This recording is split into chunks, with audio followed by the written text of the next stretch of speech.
Este podcast é produzido pelo Correio Brasiliense. Se a gente pensa, por exemplo, no caso de Israel, no conflito atual, muda pouco, acredito, a ideia se a Câmara ganhasse ou se o Trump ganhasse. Os dois, a questão de Israel nos Estados Unidos é muito forte, né? A defesa de Estado americano é para além de governo. Israel e os Estados Unidos têm uma conexão de Estado, né? Então é muito forte. Inclusive, acredito que foi uma das razões para a Câmara não ter conseguido mobilizar muito o eleitor, não ter ido contra a questão de Israel na Palestina, porque os jovens democratas atualmente estão muito bandeira pró-Palestina. Em relação à guerra da Ucrânia, por exemplo? Então, a guerra da Ucrânia é um grande dilema o que vai acontecer, porque que a gente vê de todos os analistas, pode ser que realmente ele fala que vai terminar com a guerra da Ucrânia em um dia que for tomar posse. Terminar a guerra da Ucrânia hoje significa o leste ucraniano dar tchau para ele e significa anexar a Rússia, né? Isso.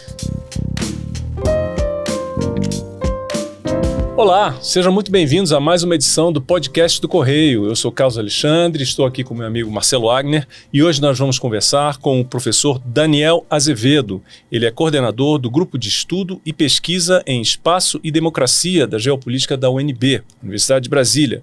Ele conversa hoje, nessa edição do podcast do Correio, sobre política, Donald Trump, o que vai acontecer no Brasil, o que pode acontecer no mundo, não é isso, professor? Seja muito bem-vindo.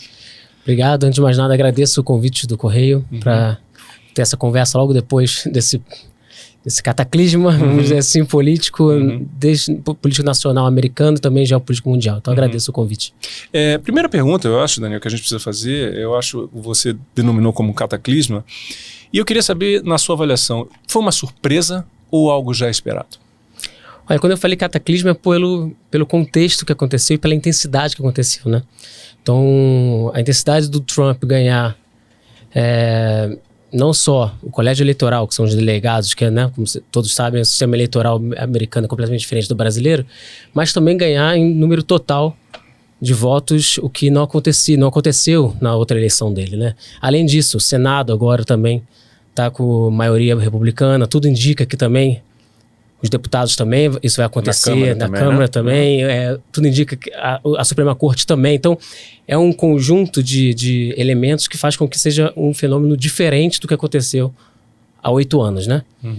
Então, era esperado e não era esperado ao mesmo tempo. Era esperado porque, se a gente perceber essa substituição, um pouco tardia, inclusive, do Biden para sua vice, era esperado porque a vice nunca teve nunca foi amada nos Estados Unidos, né? Então foi uma escolha um pouco atrasada, então teve pouco tempo... Em cima da hora, né? Em cima da hora, teve um pouco tempo de fazer uma campanha eficaz para romper alguns problemas. Foram 100 dias de campanha, exatamente, né? Não teve as primárias, então assim, ela não teve essa participação, isso foi um problema. E o Biden foi muito mal avaliado, né? Em muitos sentidos. E ela não conseguiu se deslocar do Biden. Então, foi um plebiscito do governo Biden? Seguramente. Seguramente. Claro que quando a gente fala de uma eleição, são vários fatores ao mesmo tempo, né? Então tem os fatores estruturais, que sem dúvida nenhuma era o Biden ali, e ao longo dessa campanha, dessa curta campanha, ela não se descolou da figura do Biden. Eu lembro do primeiro debate presidencial transmitido, como o Trump jogava na conta dela problemas da administração, e ela não saía, né? Ela tentava fugir dessa resposta. Então, foi seguramente uma resposta aos 4 anos do Biden. Então, que tem várias marcas positivas e negativas, mas que seguramente uma campanha política a gente vai se focar no que foi mais complicado, que seguramente é a questão econômica americana. Era isso que eu ia perguntar. Você concorda com a ideia de que foi a economia que decidiu, então, a eleição? Se a gente olhar os dados, estava olhando os dados hoje de manhã, né? São dados que ainda estão saindo, claro. Então isso é super complicado ficar falando algumas horas depois, né? Mas se a gente olhar alguns dados, chamou atenção algumas coisas que estão aparecendo no mapa eleitoral americano agora, né? Então, por exemplo, a questão do voto da população negra nos Estados Unidos é uma coisa que chama atenção, porque é tradicionalmente presa ao Partido Democrata. E o que a gente viu que não aconteceu isso. Curiosamente, né? Porque a porcentagem de votos conquistados por Biden, do eleitorado negro, foi altíssima. E com a Câmara já era diferente. Exatamente. Né? Tem counties americanos de maioria negra que virou para o Partido Republicano. Então, o que pode ser, né? É o que as pessoas se perguntam, né? Porque a Câmara não tem um discurso muito... tem um discurso bastante racializado em prol dos direitos dos negros nos Estados Unidos. Então, o que pode explicar isso, né? Então, a questão econômica é um fator importante, né? Então, se a gente pegar a inflação nos Estados Unidos nos últimos 4 anos, aí, claro, tem a pandemia, claro, tem muitas coisas, mas, no final das contas, o que interessa é o mercado estar caro. Exato. A razão, se é a pandemia, se é a pandemia... Eu antes de vir para cá, assim, tá uma profusão de informações, né, e memes, inclusive. E eu recebi um que falava sobre Kamlanomics. E aí era toda a lista de produtos, arroz, café, suco de laranja, tudo, quanto era em 2020 e quanto era agora em 2024. Exato. E era tudo muito caro. Agora, tem uma questão, só e a gente pode falar isso depois, que... Assim, a inflação não foi um problema só nos Estados Unidos. Quer dizer, a inflação foi alta aqui no Brasil, foi alta na Europa. Quer dizer, tem esse ponto de vista econômico já estava chamando a atenção e afetando o jogo eleitoral, digamos assim. Agora, quando eu falo, voltando à primeira pergunta, se foi uma surpresa ou não, eu queria ouvir o seu ponto de vista em relação a essa, digamos assim, essa escalada da direita. Porque a direita ganhando força não é um fenômeno que começou agora e também não é só nos Estados Unidos. Nós tivemos, por exemplo, foi o que aconteceu na França, onde foi preciso uma aliança ali de última hora, com muito esforço, para evitar a ascensão da extrema-direita. Na sua avaliação, professor, o que está acontecendo? E só para aproveitar essa pergunta, pegar essa carona, o ministro Haddad hoje de manhã falou que o mundo amanheceu mais tenso com a eleição do Trump. O mundo vai ficar mais tenso dentro dessa nova guinada da direita, que já vem da Argentina também, o Milei, algumas outras democracias que estão voltando a 4 anos antes do Biden e de algumas mudanças? Acho essa reflexão super importante, né? Porque quando a gente pensa em crescimento da extrema-direita, primeiro tem uma questão de escala importante de se pensada, porque há um crescimento em diferentes partes do mundo, Europa, América do Norte, América Latina, mas tem casos que são estruturais, que podem ser explicados a partir de coisas que tocam todas essas realidades, mas tem casos muito específicos, né? Então, por exemplo, a questão migratória nos Estados Unidos e também na União Europeia são temas muito fortes, né? No Brasil, não tanto. Então, a gente tem que pensar de maneira geral, mas sempre também apontando as coisas específicas de cada contexto, né? Então, apesar da inflação ser um tema que corta todo mundo, que cortou todo mundo pós-pandemia, inclusive o Brasil e todos os outros países, para os Estados Unidos é um fenômeno completamente raro. A inflação não é um fenômeno que estão acostumados no dia a dia. A gente está, tristemente, está acostumado com a inflação de 1 dígito e meio, né? De 4,5, 5, 6. Quando chega a 10, a gente se apavora, mas historicamente, se a gente voltar à década de 80, 90, enfim. Hiperinflação. Isso, mas nos Estados Unidos eles não estão acostumados com esse fenômeno, né? Então, para além de qual é a razão, se é o Biden realmente ocupado ou não, interessa quando chega no mercado e vê esse preço absurdo, né? Então, a inflação é um fenômeno que corta todo mundo, mas tem algumas sociedades que estão mais ou menos acostumadas com ela em termos históricos. Certo. E estão mais suscetíveis a respondê-la nas urnas do que outros. Então, se a gente chegar a 4,5 ou a 3, 5, talvez não tenha um efeito na urna como tem nos Estados Unidos. Entendo. Então, esse é um ponto importante, porque apesar de ter corrido em tudo que é lugar no mundo, como a sociedade recebe isso é bastante diferente. Em relação, eu acho que é um ponto importante, o mundo vai ficar mais tenso também. Que mundo e que partes do mundo? Eu acho isso importante. Eu acho que a América do Sul, especialmente o Mercosul, me parece que pode ficar mais tenso.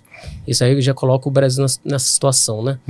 Porque existe um alinhamento muito forte com o presidente argentino, né? Sim. Então nós temos nosso país que tem um líder que antes mesmo das eleições já estava criticando Trump, né? Então isso já gera por si só um problema. E tem um líder do nosso país vizinho, um grande parceiro, importante para o Mercosul, que vai se alinhar completamente Não, e nós temos um ex-presidente que é claramente aliado, declarado. Do atual presidente eleito dos Estados Unidos, né, que é o Jair Bolsonaro, o ex-presidente Jair Bolsonaro. Não, exato. Então você tem um contexto latino, botando agora sul-americano, especialmente nossa área aqui, vai ficar tenso.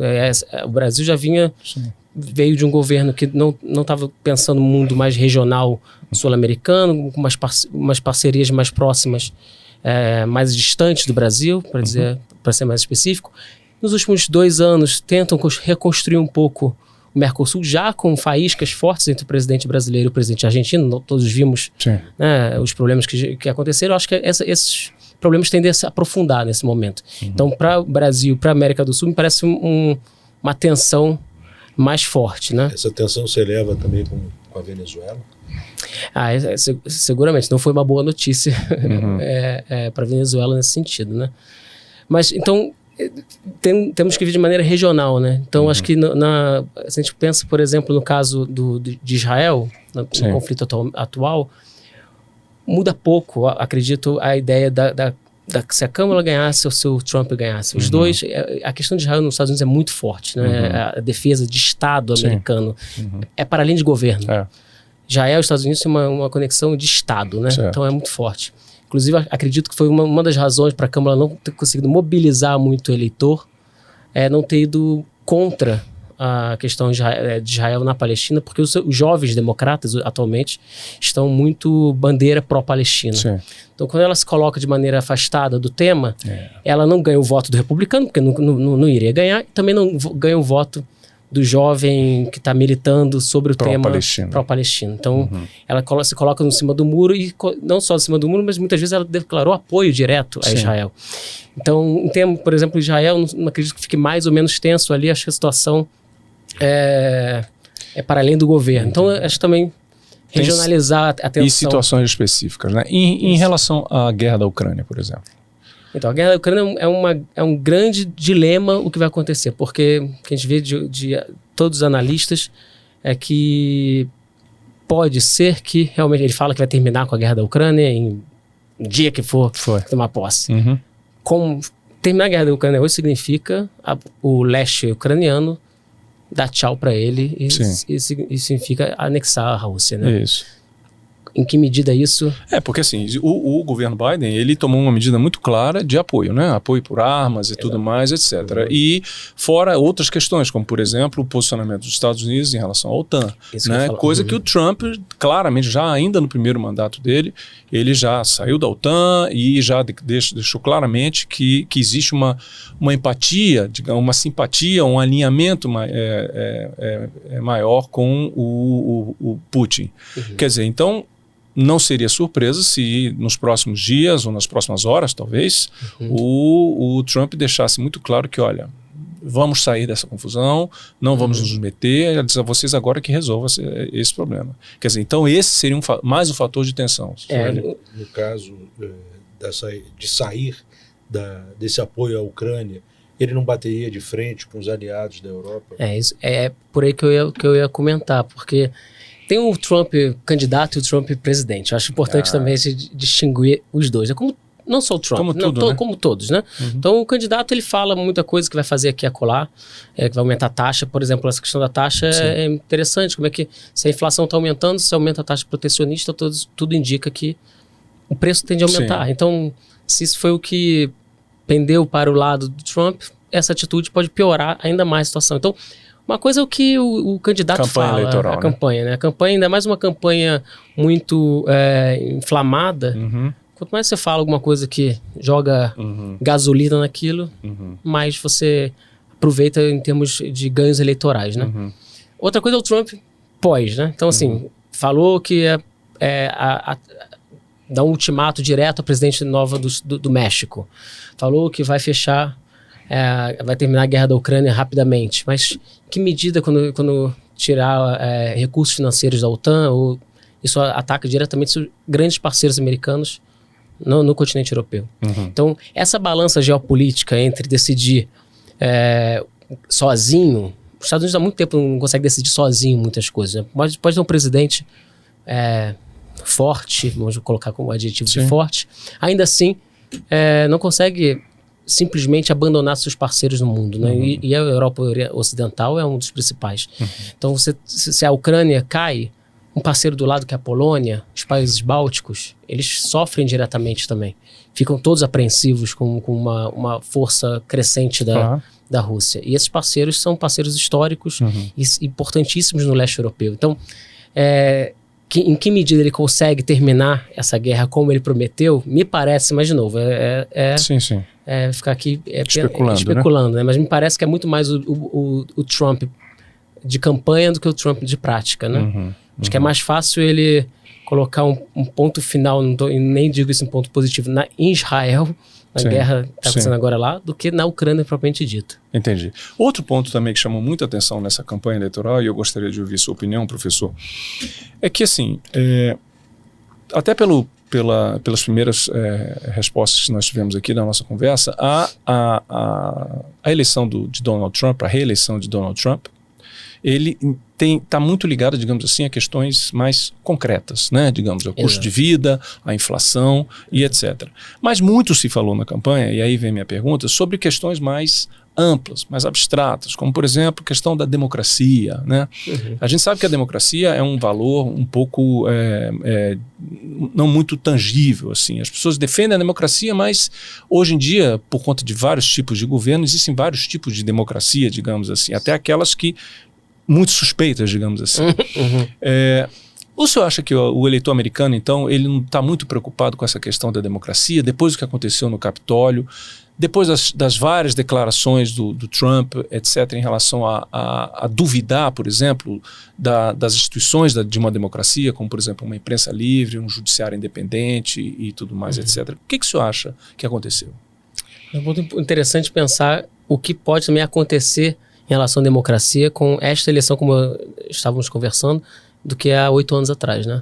8 anos atrás me parecia mais um grito da oposição que chama a democracia e gera um medo coletivo, porque é isso. A disputa de narrativa é de um lado e de outro também, né? Então, desse lado era a disputa do medo, né? Isso. Então, olha, se o Trump ganhar, olha as nossas instituições. E 4 anos depois a gente percebe que o Trump tem todas as travas de um sistema maduro, institucional americano. Especialmente porque o Congresso Legislativo... Pesos e contrapesos, exato, né? o famoso pesos e contrapesos, exatamente. Agora, nesses próximos 4 anos, chama mais atenção pela questão desse alinhamento entre Judiciário, Legislativo e Executivo. E um Trump 2.0, vamos chamar assim. Eu acho que o Trump 2.0, em termos de perigo institucional, é realmente mais claro do que o 1.0. O 1.0 me pareceu muito mais um grito coletivo da oposição, porque ganhou essa pessoa tão diferente, né? Do que de fato um risco à democracia americana. Então não digo que a democracia americana está correndo risco nesse isso momento. Que eu ia perguntar. Não digo que está correndo risco porque a democracia ela é mais do que uma forma de governo, é mais do que uma pessoa ali, um partido, era um conjunto de instituições que funcionam ou não funcionam. É um arranjo institucional. É um arranjo. Então, é difícil em 4 anos alguém desmontar tudo, mas consegue desmontar algo. Então, eu acho que tem instituições que podem realmente, de novo, com esse alinhamento judiciário, legislativo e executivo, pode de fato estar na mira, né? Então, trocar um procurador aqui a colar para poder, por exemplo, as suas acusações serem deixadas de lado, enfim, coisas que... É interessante, pelo que o senhor está dizendo, só antes do Marcelo perguntar, me parece que então a coisa estaria caminhando mais para um alinhamento do que para uma ruptura, né? Talvez a gente possa dizer isso, né? Um alinhamento político, ideológico e partidário dos 3 poderes que podem, seguramente, sem o pesos e contrapesos importantes, ainda mais no contexto atual, pode gerar mudanças institucionais muito fortes nos Estados Unidos. Então, mas dessa mudança gerar uma ruptura geral com a democracia, me parece também aquele discurso para poder... o discurso pré-eleitoral, né? O discurso pré-eleitoral contra o Trump, né? Entendi. Até porque ele provoca esse discurso também nas falas dele, né? Só para a gente... O Trump deixou o governo sob pressão a primeira vez, quando Biden assumiu, da invasão do Capitólio. Até o Partido Republicano chegou a negá-lo, né? Algumas figuras do Partido Republicano já não queriam mais contato com ele. Ele passou a ser investigado por promotores, por vários crimes, por questões pessoais e por questões do governo. Perfeito. O que mudou nesses 4 anos? A gente até chegou a conversar antes. Quem mudou foi o Trump ou foi o eleitor americano e o sistema americano? Porque ele conseguiu vencer isso tudo, né? Ele conseguiu passar esse período muito ruim e se recolocar na política americana. Ele ganhou com certa facilidade a indicação republicana, né? Com alguma, talvez no primeiro ano, após a saída dele do governo, isso não se imaginaria, mas ele conseguiu esse processo. Acho interessante pensar que, inclusive do alinhamento que eu estava comentando agora há pouco, tem mais um que acabou de lembrar importante, é que 8 anos atrás o Trump não tinha apoio completo do partido. Parece que o Partido Republicano hoje está muito mais pró-Trump do que há 8 anos atrás. Inclusive vários senadores foram eleitos com apoio direto dele atualmente, né? Então ele vai ter um apoio interno que não tinha antes e vai ter um apoio institucional, legislativo e judiciário também. Então, acho que é uma conjuntura que completamente diferente de 8 anos atrás. É um Trump 2.0 bastante reforçado. Agora, sobre o que mudou, acredito que que se a gente pensar em contexto interno americano, me parece que mudou mais o eleitor do que o Trump. O Trump continua com discursos muito similares de 8 anos atrás.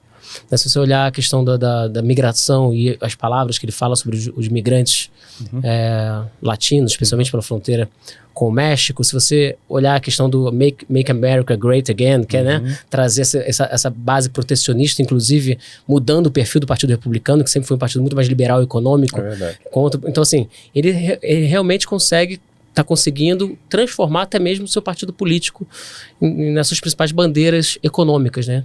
Então, mas o eleitor nesses últimos 4 anos parece ter mudado de um certo medida, mas também ser ativado. É o que a gente estava conversando antes daqui, né? A eleição dos Estados Unidos é muito quem consegue mobilizar mais gente de sair de casa.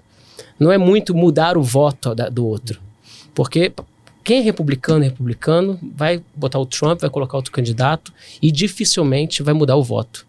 E democrata é a mesma coisa. Dificilmente. Tem aquelas pessoas, os flips, que podem mudar, mas esse é um número muito pequeno. Quem ganha a eleição nos Estados Unidos é quem consegue mobilizar as pessoas para saírem de casa e seus vizinhos para partir para a votação. Você está querendo dizer que existem 2 visões dos Estados Unidos? Seria isso? Isso, e essas visões são ativadas, mais ou menos dependendo do contexto, né? Então, no contexto pós-Trump, há 4 anos, essa visão americana mais vinculada ao pensamento trumpista, vamos colocar desse jeito, não foi tão ativada para sair de casa. Depois de 4 anos do governo Trump, todas as questões que apareceram, as pessoas pró-Partido Democrata estavam muito mais entusiasmadas para sair da rua, sair e votar, né? Com a questão do Biden, com a questão econômica, com a mudança para a Câmara, que era uma vice-presidente que foi uma decepção para muitos próprios democratas, porque a função dela principal, a questão migratória, ela teve uma função muito criticada. Então, todo esse bolo que a gente pode colocar do contexto fez com que o democrata saísse menos para votar. O jovem, como a gente estava comentando agora há pouco, o caso de Israel, né, da guerra de Israel. Então, uma questão geopolítica importante que não mobilizou o jovem para sair e votar mais do que normalmente faria, né? Então, é isso, como mobilizar as pessoas para sair de casa. Porque o próprio Trump falou isso ontem, né? Ele dizendo que, olha, está me parecendo que os republicanos saíram para votar. Exatamente. É bem isso mesmo, é poder de mobilização das pessoas. Né? Então, a cada 4 anos a gente vê isso, né? Que quais são os instrumentos que os candidatos vão usar para fazer a pessoa sair de casa. É isso. Então, nesse caso, a economia, como é algo para todo mundo, não é só nos Estados Unidos, em qualquer lugar, mas como a questão da inflação é nova para eles e vem aparecendo, a questão econômica grita muito, né? Chama muita atenção para o candidato, para alguém tirar aquele que ele responsabiliza, aquele governo, e aí ela vai junto, claramente, ela é vice, né? E vai junto com o que ele representa como o problema, né? O problema principal, um dos problemas, claro, que é a questão econômica nos últimos 4 anos. Agora, tem outra questão também, que a gente já chegou a mencionar aqui, mas eu gostaria de ouvir mais detalhes, que ficou evidente, né? A gente estava comentando ontem na redação, ficou evidente como é o poder de influência dos Estados Unidos no mundo. Quer dizer, um mundo parou ontem, ou já nos últimos dias, para ver a eleição. Nos últimos 30 dias, né? Porque teve o atentado, a Kamala foi escolhida para ser candidata, quer dizer, virou uma série, digamos assim, eletrizante, que as pessoas no mundo inteiro estavam acompanhando. Nenhum outro país do mundo consegue essa mobilização. E a gente, evidentemente, por conta disso, desse poder de influência, naturalmente que a gente já mencionou aqui, existem reflexos em todos os 4 cantos do planeta. Voltando para a América do Sul, o que o senhor acha que pode acontecer nesse contexto de tensão, nessa relação entre Brasil, que tem uma responsabilidade como líder regional, Argentina, Venezuela e outras questões nessa região? Realmente o impacto da eleição americana, ela é mundial, né? Ela é global, ela sempre foi, mas agora com o mundo no qual a gente tem um celular 24 horas, isso fica ainda mais evidente. É incrível, né? porque você vê uma eleição na China, não tem essa mobilização. Na Índia, não tem, que tem 1,5 bilhão de pessoas, não tem essa mobilização. Sim. Na França, assim, um pouquinho mais, mas com os Estados Unidos, você não vê isso. Incrível. Seguramente. Até porque, se a gente pensa nos maiores players geopolíticos, né, os maiores atores geopolíticos mundiais, que a Rússia não tem eleição, né? A China também não tem eleição. Então, o que mobiliza mesmo a democracia representativa, o processo eleitoral, são os Estados Unidos, né? Então, e tem impacto, seguramente. Se você aumenta uma taxa de 10% de importação para produto brasileiro, impacta tudo, né? Claro. Então, assim, mas ao mesmo tempo a gente fica se perguntando que medidas de fato vão fazer, porque a China já vem ganhando espaço no cenário econômico da América Latina de maneira impressionante. A China, hoje o principal parceiro nosso é a China. Em outros países também já é a China. Então, se você cria uma barreira para comércio com países latino-americanos, o comércio não vai ficar parado, estocado. Vão achar outros parceiros. E qual é o parceiro principal que pode querer avançar ainda mais nessa parceria? É a China. Então, se os Estados Unidos está querendo manter o seu que se chama muitas vezes seu quintal, né, a sua proximidade geográfica mais forte, que é a América Latina, ainda sobre a sua influência, taxar, por exemplo, me parece uma atitude completamente contraditória. Porque vai reforçar as parcerias que ele mesmo vem tentando combater nesse contexto. Você vai facilitar, vai dar mais terreno para a China. Seguramente. O Trump amenizou o discurso dele em relação à China, porque no primeiro mandato dele, até TikTok entrou em discussão, né, de banir o TikTok nos Estados Unidos. Você acha que a China passou a ser algo mais negociável para o Trump? Eu acredito que não tem como simplesmente ir de frente à China, né? Peitar a China. Eu acho que a questão diplomática para os Estados Unidos hoje já se impõe. Então, se você 20 anos atrás os Estados Unidos poderia simplesmente forçar algumas coisas em relação ao comércio chinês, em relação à geopolítica da Ásia, hoje em dia todo mundo entende que os Estados Unidos não tem como simplesmente colocar a sua vontade sem um processo de negociação, né? Então, o caso de Taiwan, por exemplo, é um caso muito importante. Tive contato com pessoas ligadas às relações exteriores chinesas, falam assim, fica tranquilo que Taiwan se resolve, nos próximos 10 anos se resolve. Então, Taiwan é uma questão central na Ásia. Como os Estados Unidos, agora liderado pelo Trump, vai brigar com um tema tão forte, tão importante para a política externa chinesa?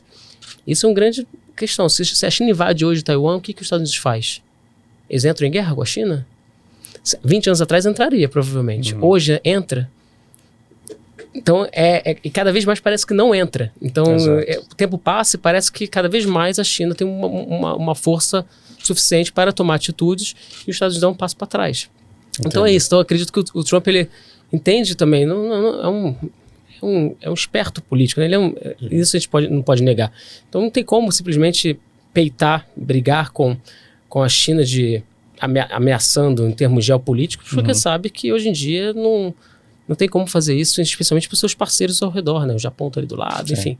Então não é tão simples Outra assim. questão que eu acho que é importante falar, já que estamos sobre a era Trump novamente, nos Estados Unidos, é a questão climática, né? Como é que o senhor está vendo isso? Porque o Trump é notório negacionista climático, abandonou o Acordo de Paris, o Brasil está aí às vésperas de uma COP30 no ano que vem, a situação climática está cada vez mais tensa, né? Porque os números estão todos sendo colocados. Como é que o senhor acha que pode caminhar isso aí? Esse é um ponto que, para mim, foi um ponto fundamental para a eleição do Trump nesse momento. E para o contrário do que está indo a onda mundial, vamos dizer, né? Porque se a gente pega um estado que é a Pensilvânia, por exemplo, né? Que foi um estado que foi impressionante, a virada para o Trump, todo mundo se pergunta o que houve para a Pensilvânia votar no Trump desse jeito que votou nessas eleições. E um tema principal que a Câmara sempre esteve relacionado é a questão da exploração do gás de xisto, que é algo extremamente poluente, que todos os acordos climáticos tentam barrar de tudo que é jeito, e a Câmara já tinha falado no passado que é contra e fecharia tudo nessa produção americana. E é um dos principais, se não me engano, 60% da energia elétrica da Pensilvânia vem de lá. Olha só. Então, mais de 120 mil empregos, dados assim, estou sempre colocando ao redor, está relacionado a essa produção, que é muito poluente. Então, se eu olhar a diferença no estado da Pensilvânia, é uma diferença impressionante de voto. Algo que nos últimos anos não aconteceu. Então, uma das razões é essa.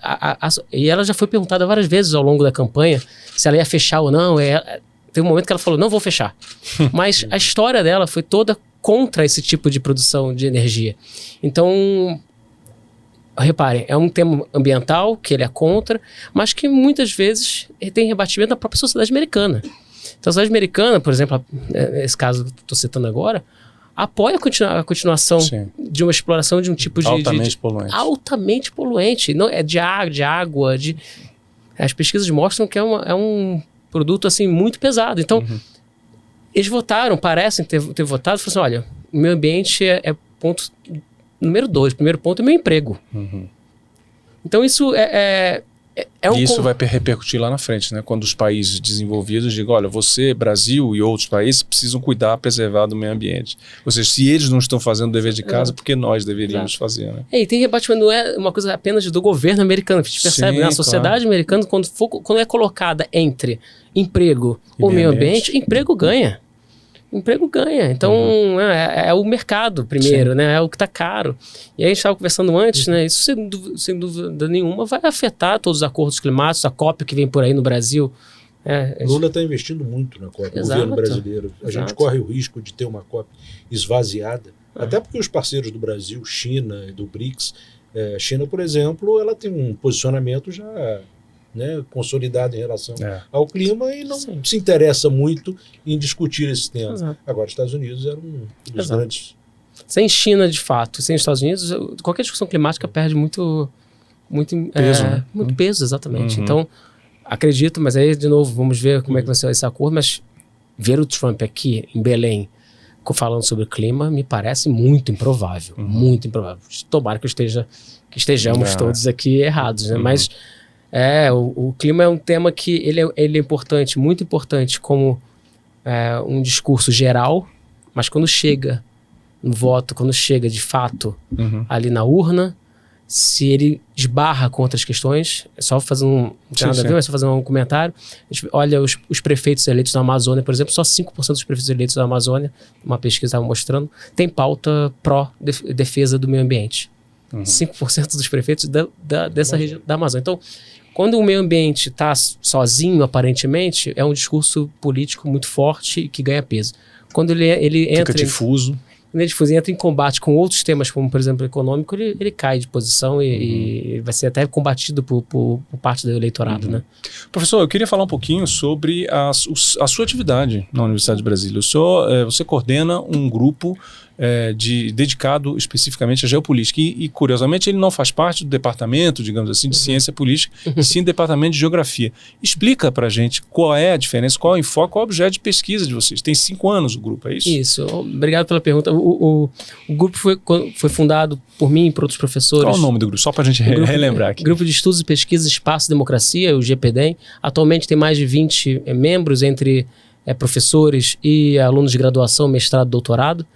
Então, temos diferentes linhas de pesquisa. Uma dessas linhas de pesquisa, que é atualmente a que mais eu me dedico, é a geografia eleitoral, né, que, resumidamente, a geografia eleitoral é um ramo da geografia, mas que conversa com ciência política. São ciências que precisam conversar para tentar entender o comportamento do voto, né?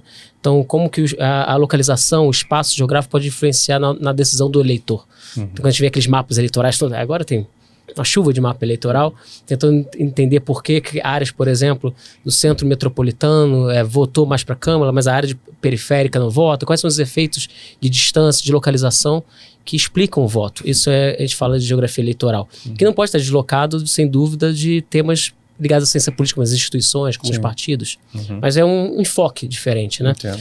Já outros campos, por exemplo, que a gente conversa muito, são com as relações internacionais. O tema da geopolítica, desses conflitos, dessas políticas externas, é um tema que conversa muito com o que a gente chama na UNB do IREL, que é o Instituto de Relações Internacionais, né? Então, mas é uma pegada diferente. Tanto que tem muitos alunos do IREL que fazem a disciplina comigo lá na geografia. Porque a pegada da geopolítica é tentar demonstrar como que existe uma relação entre relações exteriores e o espaço geográfico, né? Então, por exemplo, uma eleição da Argentina, bem simples, né? Uma relação da Argentina pesa muito para o Brasil, mas não pesa para a Coreia do Sul. Entendo. Tem uma simples questão de distância, de conexão, de infraestrutura comum, né? De migração transfronteiriça, enfim. Então, a proximidade, um dos elementos do espaço, ela tem uma influência direta nas relações exteriores. Isso seria a geopolítica, né? Então, por isso que faz sentido estar no departamento de geografia, apesar de ser super necessária uma ponte constante com o REL, com o IPOL. Sobre o mapa do voto, digamos assim, a geografia do voto, em termos de Brasil, e levando em consideração a última eleição, o que chamou a atenção?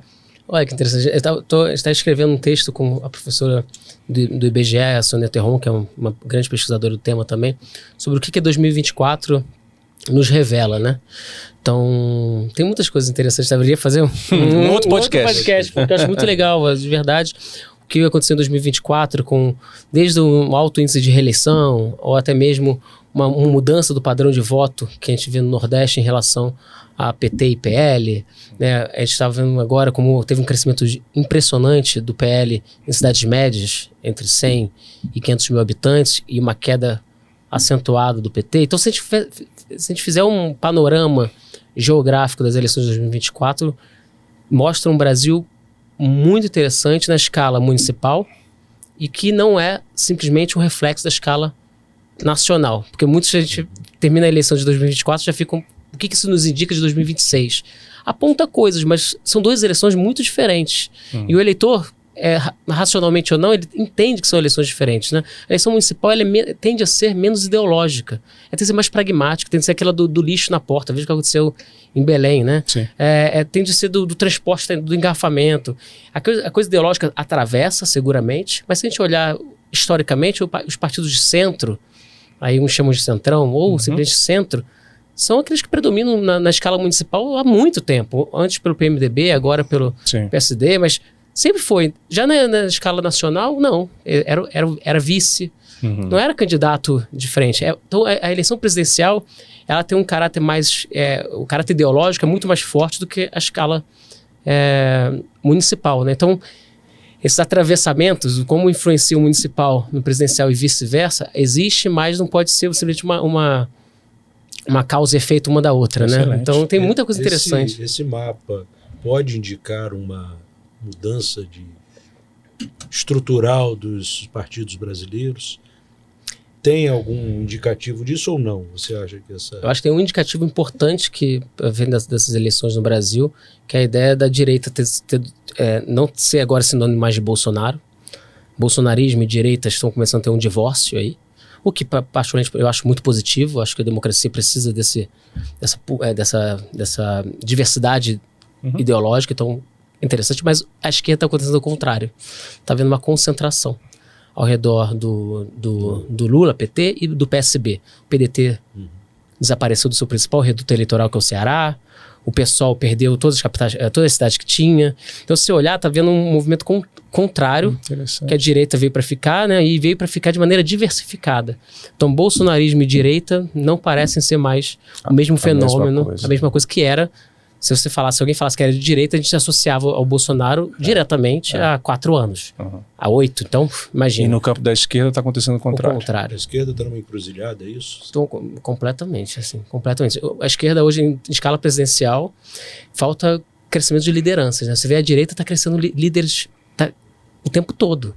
Desde jovens, a gente vê casos de Minas Gerais com deputados super votados que tendem a ser líderes da direita em breve, ou até pessoas mais consolidadas que estão virando liderança, seja o governador de Goiás, o governador de São Paulo, né?